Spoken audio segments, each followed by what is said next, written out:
unless something didn't work. Facebook stuff. Travis, that's it. What's up, Mr. Brown? What's happening there, bud? I'd like to call the November 2nd, 2015 East Ascension Drainage meeting to order. Let it be known, Ms. Heather, that Mr. Turner's out. All of the members are present. Mr. Kluar's going to give us the invocation, followed by the pledge. Please stand. In the name of the Father, Son, and Holy Spirit. Dear Lord, we thank you for this day. Lord, thank you for bringing us through the past two rain events. Let's continue to look over Ascension Parish and all the residents in the region. Let's bring everybody in safely. Lord, with special intentions, that we ask you to look to the Keene family for the loss of Mr. Curtis Gary Keene. We ask this in the name of your Son, Jesus Christ. Amen. Amen.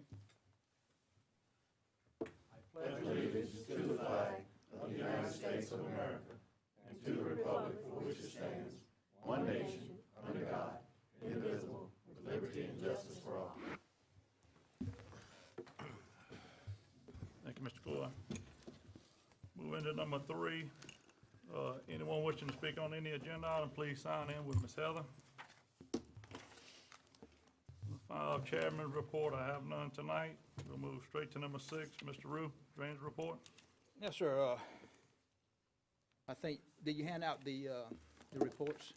That's number 4. We got just a report on the project. I'm just going to hand out for your review. The first thing I want to go through is the event from last weekend and this past weekend, rain event that we had. On the rain event of October 24 through 26, we had about 8 inches of rain in the parish, averaging out about 8 inches of rain. And to give you a little synopsis of how we operate, Saturday on the 24th, 12 noon, we closed the gates and started pumping to lower the elevations throughout the channels and throughout our drainage basin. And again, this is standard operating procedure. And I repeat, standard operating procedure. We've been doing it for over 20 years like this. The only time we don't start the pumps up early and lower the elevations is when it's just not capable of doing it. Low enough elevation with north wind blowing, northwest wind blowing, it's going out. You don't have enough elevation to pump even.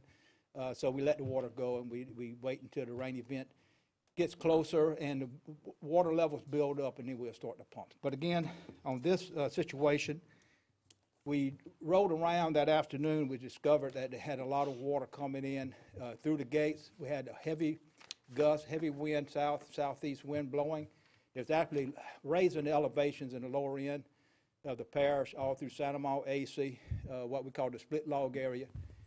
We observed, again, rise in the elevation. We determined then that we're going to shut the gates so the elevation wouldn't build up anymore.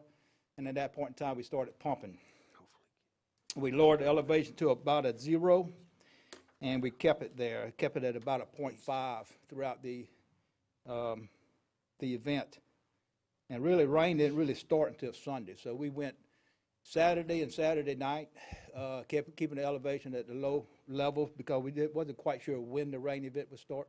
So we kept it like that until Sunday, and the rain actually started coming down heavy.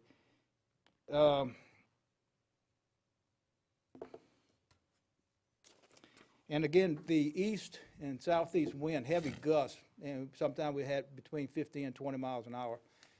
It not only caused the elevations to come through the floodgate that caused us to close the gate, but at the same time, it caused problems within the basin because it held all that water up toward the northern end of the parish.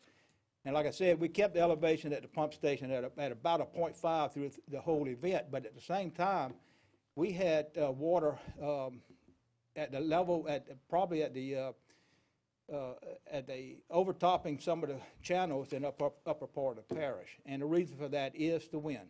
The wind, when you have that much gust, will hold up the flow, will keep it from getting to the pump station. And that's why we had a pretty high elevation in the northern part of the parish, and even in Gonzales. It had nothing to do with the pumping system. It just, the wind situation kept it like that. The pumps were turned off Tuesday, but the gates remain closed, again, due to the rain and the rising waters in the Amite River. And the rain event of October 30 and 31, we averaged between 3 and 4 inches of rain. Again, we started the pumps at 12 o'clock, 12 noon, mainly due to the elevations, and the fact that we still had the gates closed to keep the rising water from the Amite River and the tide and rising elevation caused by the wind, keeping it out of our system. We kept the gates closed through the whole time, and we started pumping at 12 noon. During that event now, we had to use 5 and 6 pumps to get the elevation to 0, and we had to keep those 5 and 6 pumps running most of the time during this event to keep the elevations down. The pump station is actually still manned right now. We do have, we keep the pumps, turn the pumps on routinely just to get the elevation back down because we cannot open the gates up. What's happened, the Amite River crested at Port Vinton around 8, which is flood stage. And it started coming back down during this last rain event, but this last rain event is now causing it to go back up. And it looks like it's going to crest at about 6.5 feet, 6.4 feet Wednesday. So it's not critical, anything, but it keeps the elevations in all the swamp area at a height that keeps us from opening the gates at Marvinboro Pump Station. Henderson Bayou, we actually closed the gates last Tuesday because we had a high enough level in Henderson Bayou to test the pumps. This is the first time we actually turned the engines on with the pumps and actually pumped water, closed the gates. And a good thing we did because we had a few problems that we corrected, but actually later the week, of course, we had this last rain event. We kept the gates closed at Henderson Bayou so the flood water from Amite River would not enter Henderson Bayou. And at the same time, we used the pumps to keep the elevation low in Henderson Bayou, and it functioned good.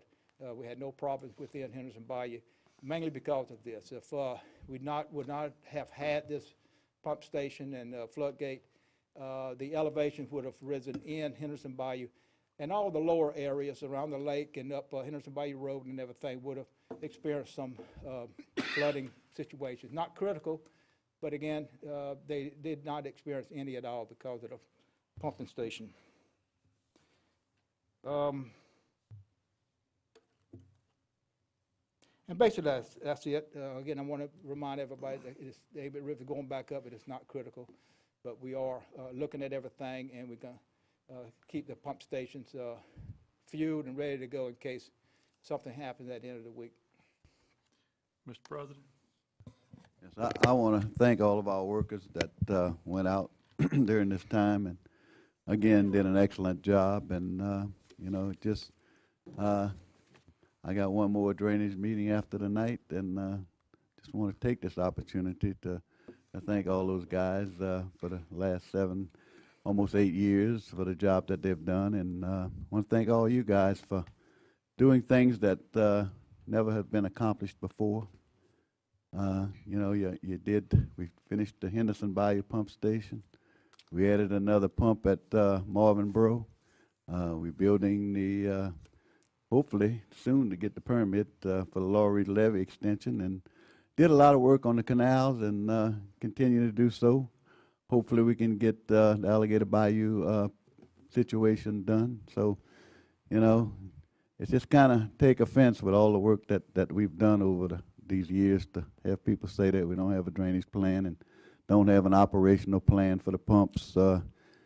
Just makes me sad that people make those statements without actually coming and asking the questions and what we have. So, I know it's election year and people say things, but, there's been a lot of hard work done by this administration, by you guys, and by all the people that work for Ascension Parish. So I'm just wanting to tell you that I've been proud to serve with you over these years, and with all the accomplishments that's been done.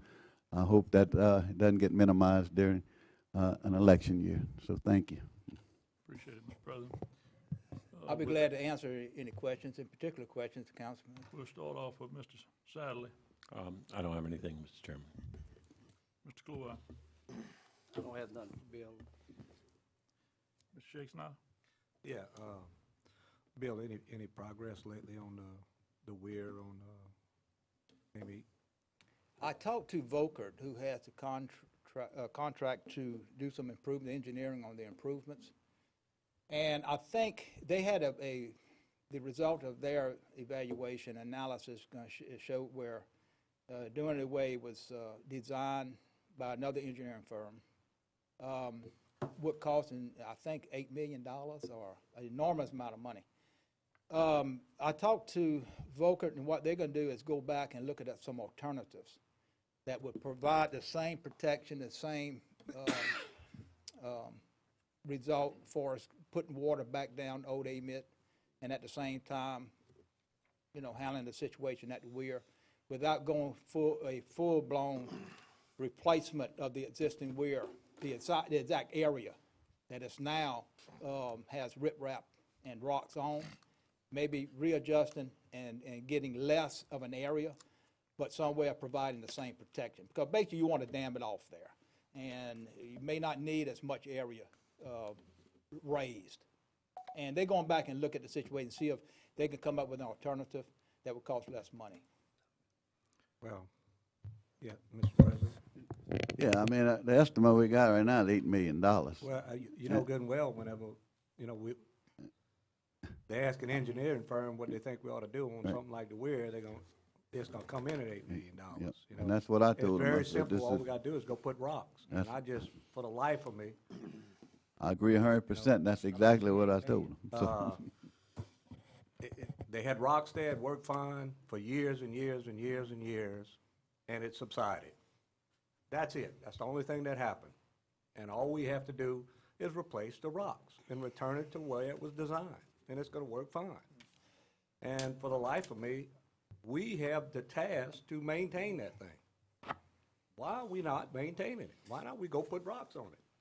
Well, again, I mean, Councilman, not to butt in, but the thing was, I mean, we were looking at doing some work there.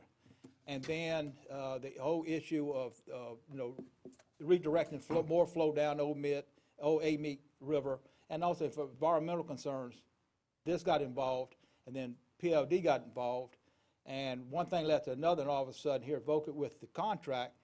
So, we just naturally, as administration, stepped back and said, well, y'all, paying them to design it, so we just wait on see what they had. We got just what we thought would happen, so let's take it now and go put the rocks on. That's gonna be the cheapest thing we can do. And we're going through more rain events, and people are getting water in their yards, and people in Livingston Parish are having problems.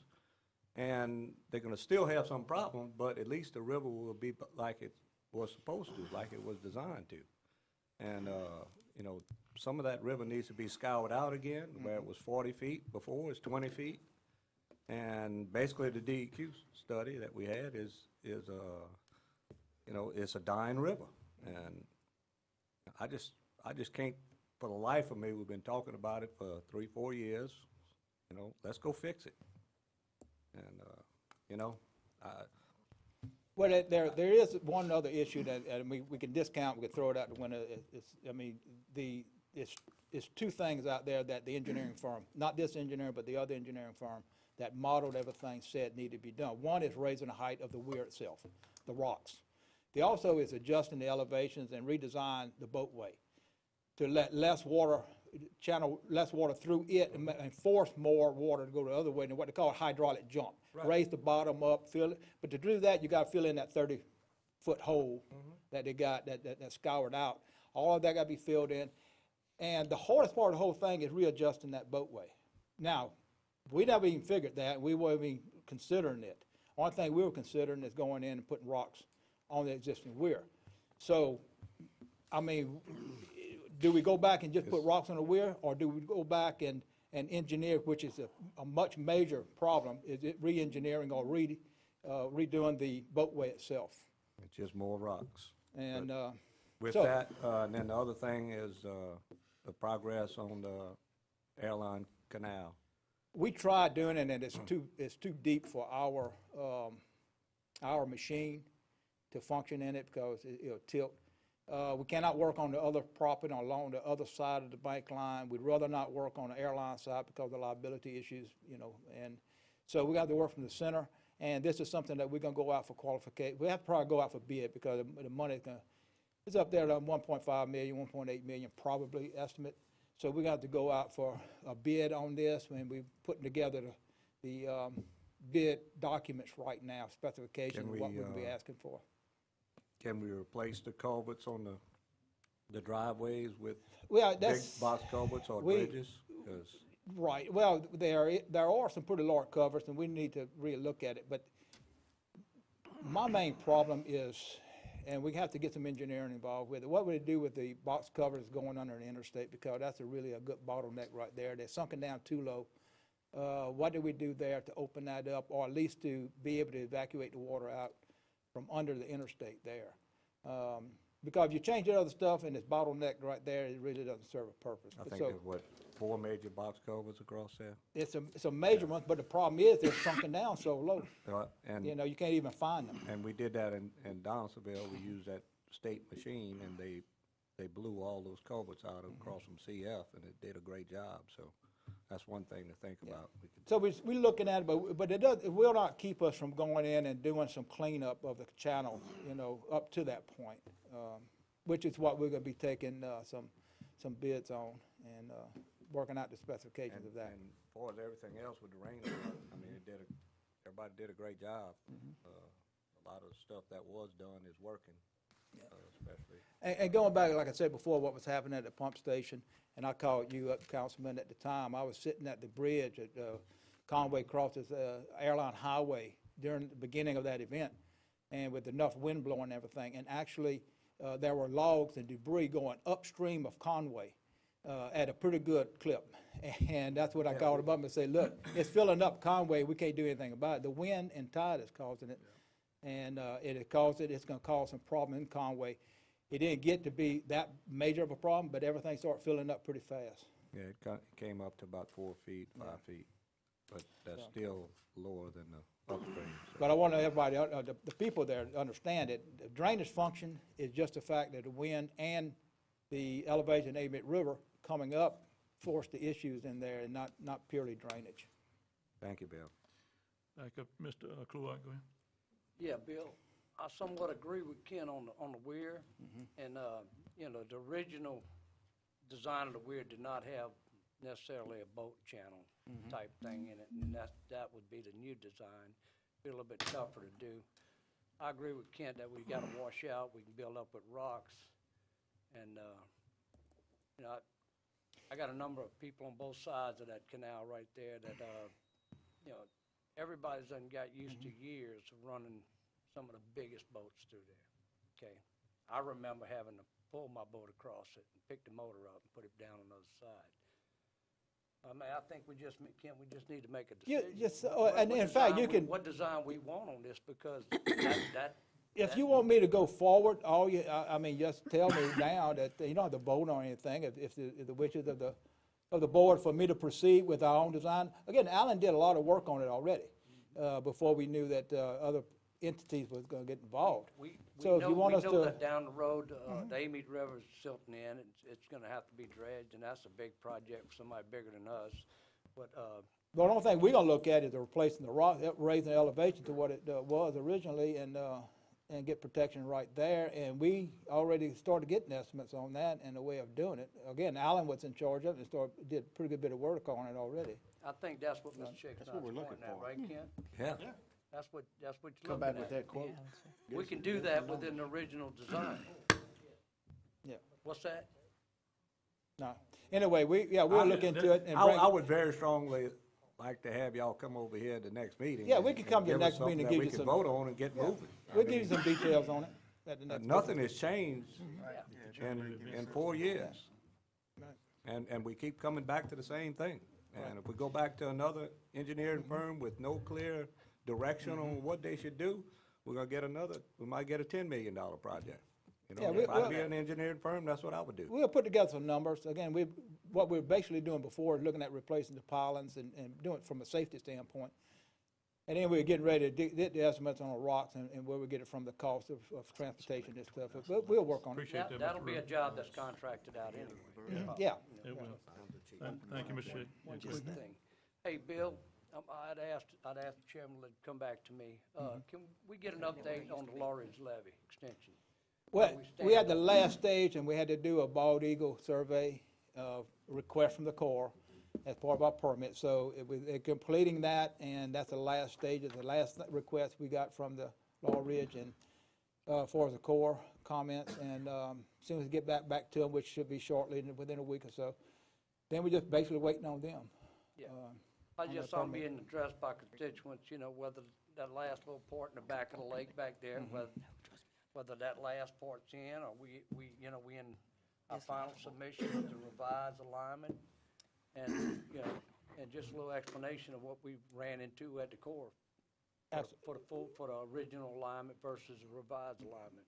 We had to do a revisal. We'd give them the alternate, and they also had suggestions on, or had us, or the engineering firm go back and look at several other places along the alignment that they wanted us to look at to make sure that we did not have a choice going through those areas either, because they affected wetlands, that if we moved over just a little, we would not affect wetlands. So the engineering firm, Jake and all, had to go back and really look at those, and a couple of places they did change slightly, and a couple other places did not. And so that's part of the process. Yeah, and I know that we tried to stay on the property lines as much as possible, to make Right. it easy on everybody, and that, of course, we move you off of those. But basically, in the back, by the lake there, that it's almost 100% that we're gonna have that revision there. Based on the unofficial comments, let me put it like this, from the Corps, Yeah, that'd probably be the alternate that based on they would choose. wetlands Right, and and cost. risk. Right, risk. The other things that Jake and all, they're working on acquisition right now. They're getting all the documents as far as the land documents that's necessary for the acquisition. So they're moving on that, and hopefully we'll have it all come together at the same time as the permit comes in. We better be able to act on the actual acquisition of property throughout this area, the footprint of the levee. Thank you. Appreciate that. Next was Mr. Lowell. Ms. Terry. Yes, I had three, and one of them has slipped my mind. Hopefully it'll come back to me. Bill, I want to go back to the procedures surrounding when the pumps get turned on, who turns them on. I'm sure that this is in writing somewhere that I could go look at it, right? We have, back when we got the permit, there were stipulations from the Corps of how we should operate it. We actually, and through practice and experience, that process was adjusted by the parish, by the Drainage Board, way back in fact, Tommy's first administration, back when in 94, 93, when we first started using the pumping system, they saw the need to actually do a little bit more than what the permit said, and we had it okay from the Corps to change it to a different procedure, and that is that we watched the storm coming in, and we watch where it's coming from. If it's purely a strong event coming from the northwest, coming through us at a pretty good speed, and we got low enough elevations at the pumping station and throughout our system, we usually just watch the event to make sure it keeps coming like it said, that predicted it's going to come on through. In that situation, there's no use to turn the pumps on because number one, low elevation. Number two, you got that north wind blowing everything out. And be honest with you, the pumping station by itself, in that situation, you got more flow going through the pump station with the gates open than you do pumping all 5 or 6 pumps. You got a bigger flow. So on that situation, we'll let it go. If we have a situation coming in where, especially where it's coming in from the southeast, like these events lately have been occurring over the last number of years, Well, then what happens is it comes in, more or less from Texas and from Mexico, and it comes in a system coming from more or less a south to north flow. And what happens, I liken it to a train. And when it hits us, the engine hits us, and every car hits us after that all the way to the caboose, because it just stays on us and keeps ramping up those storms up through us, and they just stay on top of us. When we see something like that coming, we usually start, if we got enough elevation in the pumping system to start pumping, we'll start sometime, well, in this event, we started, anywhere between 5 and 10 and 15 hours before the event comes. But we usually start, and we'll bring down the elevation at the pump station to 0. We'll keep it at 0 until just about everything up our system comes down to a real low elevation. So we have enough storage in that whole system to handle the rainfall, and then we try to keep it at a very low elevation at the pump station, so we have that water someplace for it to go. And the effects that we're seeing now over the last few years is the El Nino effect, and that's what's happening now with these storms are coming across Texas and Mexico almost routinely now, and come up like the last two events did, and the one that we had with Isaac and some other issues. Everything come up from the Gulf up on top of us. So basically just about every event lately, the last couple of years, we've been having to start the pumps hours before the event and pump everything down. But that is standard operating procedure. Thank you. And there are individuals who are responsible for these decisions? I make the decision originally what to do. If I'm not around, my assistant, Alan, does. He makes the decision. We inform the parish president before we turn the pumps on, and we inform the council or the commission chairman before we turn the pumps on, or when we turn the pumps on. And that's that's our format. That's how we operate. Since I seem to get a lot of questions about when are the pumps on, it would help me if whoever knows, if the drainage council chairman is notified, if the council could be likewise then notified, I think that would help us to be able to answer the questions of our constituents about, now whether I or they will understand it, I don't know. But at least we would have a yes or no answer. They are on. They were turned on at, 0600, whatever time they were turned on, with some maybe brief explanation for why, weather conditions, wind conditions, whatever the case might be. That would be helpful to me. I mean, I have family that lives on the Amite River. The first phone call I get is from my dear brother, who my second question will also relate to him. And so, he wants to know, are the pumps on? I don't know if it really makes a difference if they're on or not to him, but he thinks it does.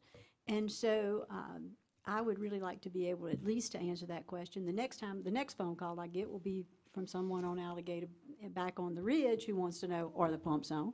And so if I could answer that question, it would be helpful. I'll tell you what I do. I go ahead and make I think everybody receives text. That's about the easiest way. What I do is make a group of all the commissioners and the parish president and Mr. Dawson, who is my immediate supervisor. I'll make a group list, and when we get to this situation, I put out the notice that we turn the pumps on. I just throw it on that and let it go to a group. Thank you so much. Thank you. My second question is relevant to the weir. Having boated on the Amite River for most of my life, and gotten real used to the fact that I don't lose my lower unit when I go through there, Randy. I don't want to have to pull my boat across. We are not going to do something there that puts us back in a situation where these amazing boats and all this recreational activity that now takes place on the Amite River is stifled at the weir, and everybody's losing their lower unit. We're not. Tell me. No, that's the boat. I mean, the boatway has to. I mean, if you, well, it's two issues. Let me back up. One of the reasons we needed to go out there and do some immediate repairs is the safety issue with the pilings and the lights on the pilings and stuff like this. Most of them are falling and disrepair. And that's what Alan and I got involved with originally, is doing that. That's what keeps, or supposed to keep, the people from going out onto the rocks themselves and funnel everything through the boatway. So that really, even if you put rocks on it and everything else, that is part of that project, because you really have to secure that and give people notice that what's ahead, and what's there. And that really is not being done and is, again, in disrepair, and you can't hardly see anything when those pylons go out and the lights go out. But we're not planning on modifying the boatway at this point. Not the parish is not. I mean, only thing we're looking at doing right now, as per the direction of the commission, is raising the weir itself up. Yeah, well, that's fine. I don't want to go back to a situation where we have a boatway that cannot accommodate the types of boating that is now taking place. And that has been modified over the last couple of, decade or so. And what we see now are boats that, that are enjoying both the river and the diversion canal that are, can't be just pulled across there. So I would just want to express that I want to be sure that we're not going to modify the boatway in such a way that we damage our recreational opportunities It's not our on the river. plan to look at that right now. We're just looking at the main weir itself, elevations in it. Thank you. And my third question is, let's don't forget Alligator Bayou, please. I want to see us get that done. The application is at the core. We're sending them additional information, GSA is, about the construction of the locks and some modeling that was done throughout the basin, including Spanish Lake. The 214 plan, which is the hiring of a Corps permit man at the Corps, and we pay him the salary, so he works on our stuff exclusively. It's just at the point now where we're probably going to be getting a contract for that within the next few weeks, hopefully. Once that happens, then the Corps will go, I don't know how long it takes them to actually set it up, a man over there. I got the feeling now that with the exception of the Law Ridge Levee extension permit, I think they might be waiting to get this in place and then dump all our permits over to this one man. And so if that's being the case, then we're probably looking at the first of the month. Hopefully that this will be in place and he'll start taking action. Then we have to prioritize what we want to him and seeing what permits need to go through first.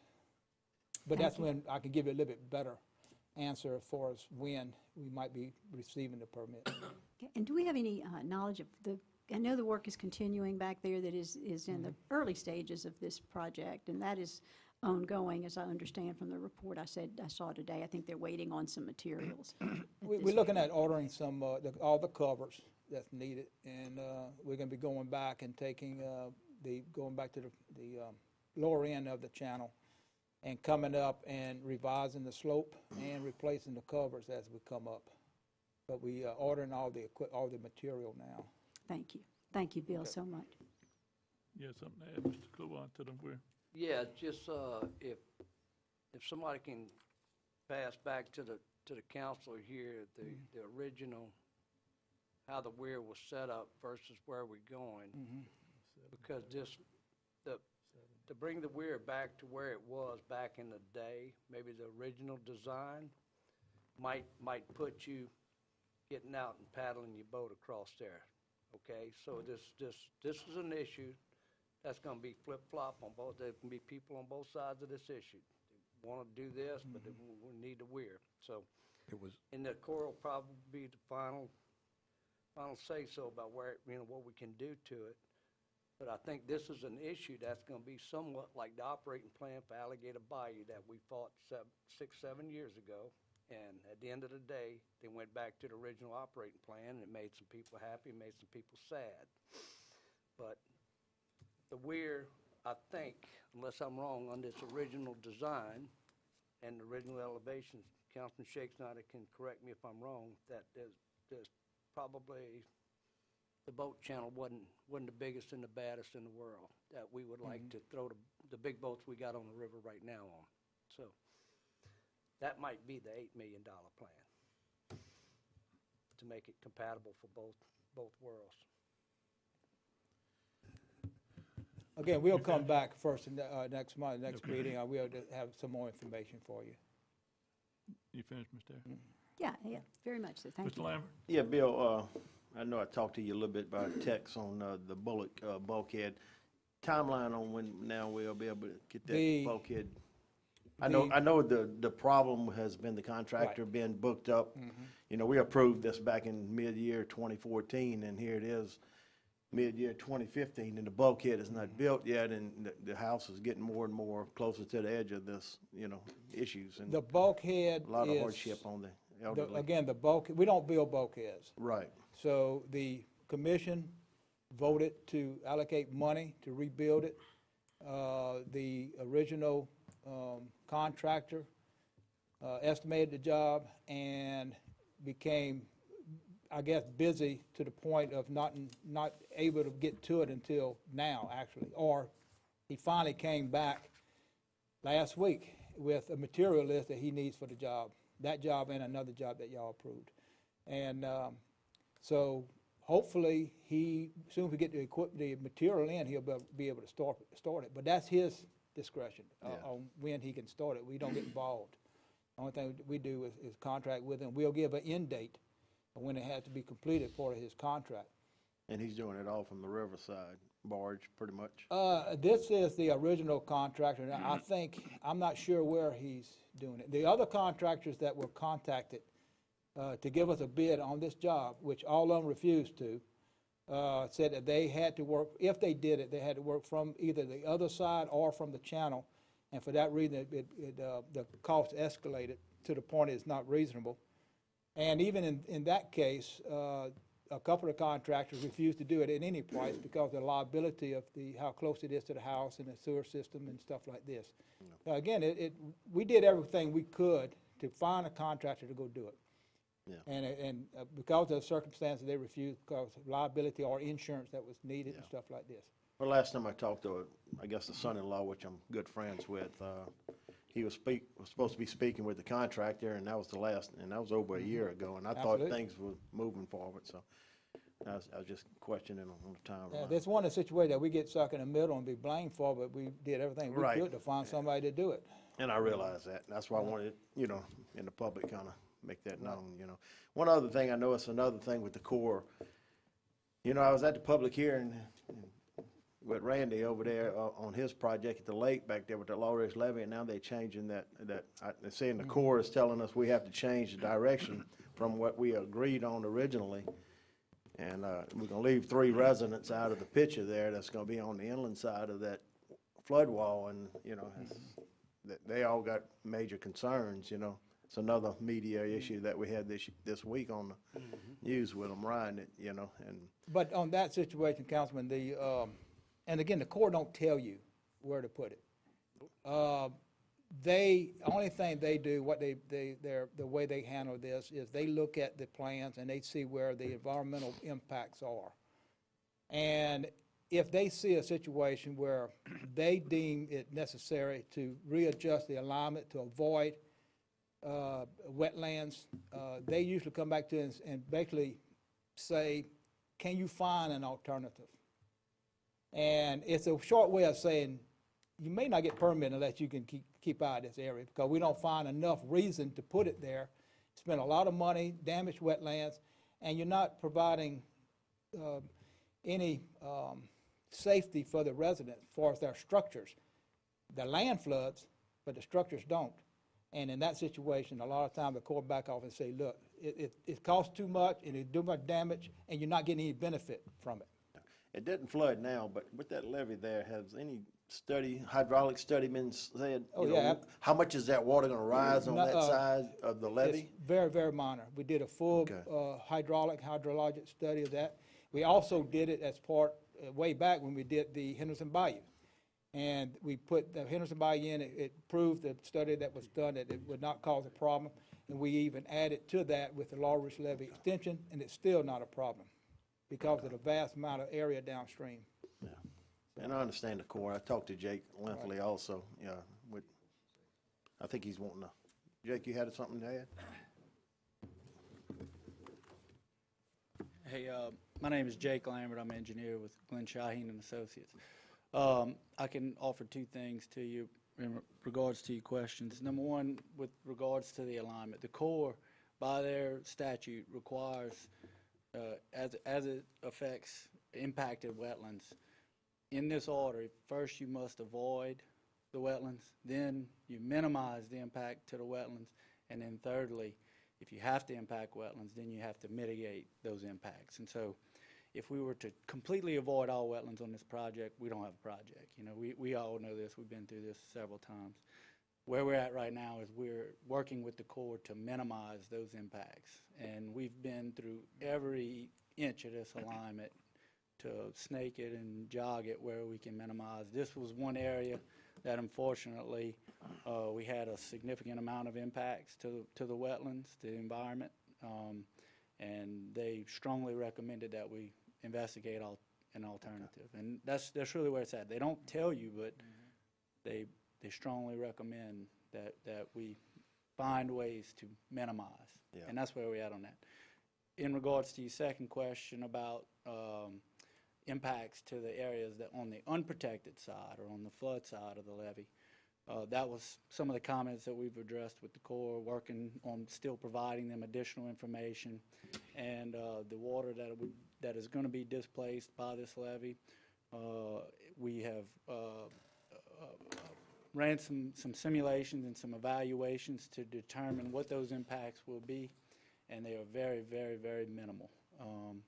It's very difficult to quantify that amount when you take a floodplain that's 2 miles wide and spread that water out, but it's minimal, the impact. And we're putting the information together to document that and provide that information to the Corps to assure that. Those are all valid questions. We've gotten a lot of the public comments that we received from the folks, not just back there at Lake Martin, a lot of very constructive comments, but also folks that live up and downstream of this project, as far as up even into the Bayou Manchac Basin. We're working to address that and make sure that it's the appropriate answer is provided to demonstrate that there will be minimal impact up and downstream.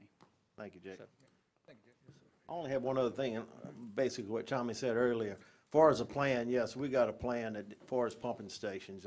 If anybody don't believe we have a plan, they have to go out there when their pumps are running and see the guys, how they perform, you know. They got guys that know every step, what they have to do to keep them pumps going, to keep the debris off the roads, you know, everything one step after the next. There's a plan, and it's been working for many years, and it's protect this parish. And, you know, a lot of other parishes surrounding us wish they had this system that we have, because it is protecting us quite a bit. We'd had a lot of homes with water in them that we don't have right now. So, yes, Tommy, I agree with you on that. We do have a plan when it comes to operating that pumping station and our drainage department. Thanks to Bill, Allen, and all the administration and the workers, you know. And I want to mention one thing, that our job just don't start to stop with the pump stations. Correct. We have pumping situations throughout the parish. With Southwood subdivision, we have stations there where we set up portable pumps, and now we've got these rice pumps that we use. We got a site at Sorrento that we set up pump, and we close the valve down when the water's coming back in from Conway. Buxton subdivision, we handled that this weekend, and it did good at that subdivision where we portable pumps. We close the valve, we keep those areas safe. And again, so we have places all over the parish that we have portable pumps at. And we go this past last weekend, we went and observed Astroland. And that's another project that it's permitted for. We're just waiting to get permission from the landowner to construct that levee. It's ready to go, but again, I gotta get permission to get the land from the property owner.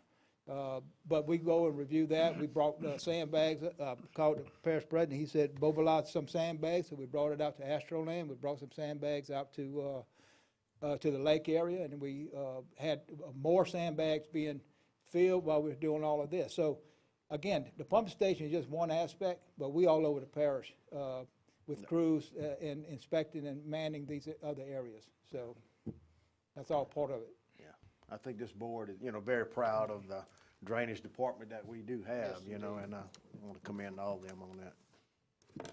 Thank y'all. Thank you for that, Todd. Mr. Malonzo? Mr. Johnson? Well, with that wrapping up.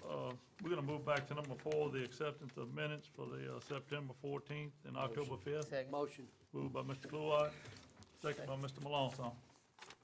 Any objection? Not, motion passed. Move on to number 7, authorization, renewal of annual contracts. Mr. Rue? Yes, sir, this is something we do at the end of every year. They're handing out the number of contracts that we need renewed, that's due, is coming up for renewal in December. And I'm just gonna go through them and mention them for the record, and I just need one motion, and that is Joe Allen Trucking, Wild Trucking, BTR Trucking, Arthur Shakespeare Trucking, BFI Waste Systems for waste and debris removal, and but I share it with DPW, BFI Waste System for disposal of creosote material, Lamador Construction Labor and Equipment for timber bridge and bulkhead repair, USGS, Department of Interior for 50/50 cost share on the river gauge stations, the Bugman Pest Control for offices and pump stations pest control, Vegetation Management LLC consulting for weed control shared by DPW and drainage, Earls and Associates for miscellaneous topographic and boundary surveys, Vulcan Engineering for Muddy Creek Drainage Improvement Project, and Greenpoint Engineering for the Cluart Ditch and Brittany Road improvements. And again, these are coming up for renewal because they expire. Make that And motion. we need a motion Second. to renew. Moved by Mr. Johnson, second by Mr. Lambert. Any discussion? Any opposition? None, motion passed. Move on to number 8, motion to accept or deny bids. Motion to accept or deny bids received October 22nd, 2015 for the purchase of equipment associated with the addition of pump number 7 at the Marvinboro Pump Station.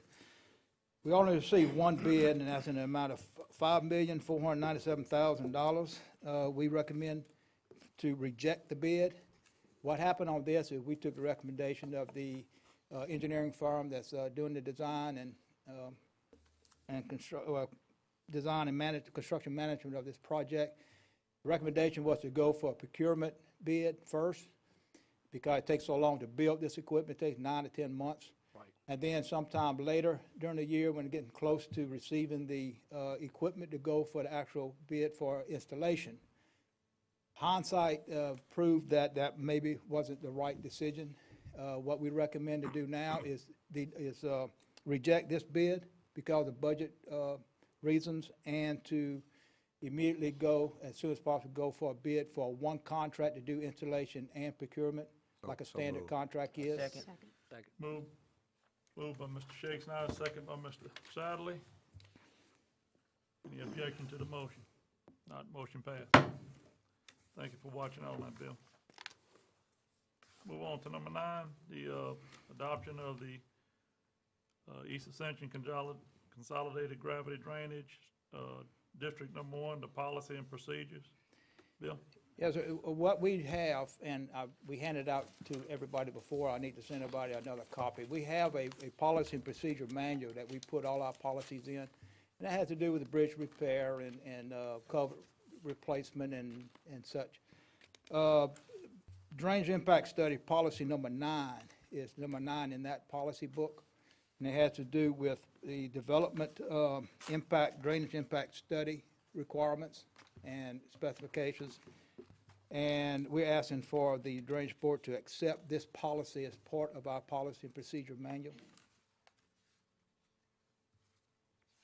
Mr. Shakespeare, you got a comment? Yeah, Before we get started? this policy, and this is the first opportunity to get to really take a look at it, and I'd like to get into this a little bit more and take it under advisement, and maybe a number of us could get together and study it so that we know exactly what we're doing, because there's a lot of engineering in this, and bring it up at the next meeting. Yeah, we can really just, submit it for your review at this meeting and bring it up at the Let's next do meeting. that. Could we have a working meeting with Sure. some interested councilmen where we can find out what's the ramifications of this? Absolutely. Those people, and thank you. Ms. Terry? I had a question. Bill, is this the existing policy, or is this a modified It's a policy? modified. We changed some of it. We put some things in there that we think is necessary for the benefit of improved drainage and protection from flooding. Well, with that in mind, I would certainly support taking this to under advisement and having a working meeting, because I'm certainly, this is like reading Greek for me, and I'd like to have more information before I make a decision. No problem. Mr. We'll arrange President. a meeting, a working meeting. I'll send out some dates. Mr. President? This would just be policy. To actually make it law, you're gonna have to pass an ordinance through the council. So this is just the first step of getting this into play. We'll just, like I said, we'll leave it as review. Anything else on it? If not, we'll move on to number 10, executive session. Motion to go into the executive session. Moved by Mr. Melanson, second by Mr. Lambert. Let's get a roll call, please. Ms. Heather? Mr. Sadlerly? Yes. Mr. Cluott? Yes. Mr. Schecksteiner? Yes. Mr. Lord? Yes. Mrs. Cazo? Yes. Mr. Todd Lambert? Yes. Mr. Melanson? Yes. Mr. Johnson? Yes. Move to executive session.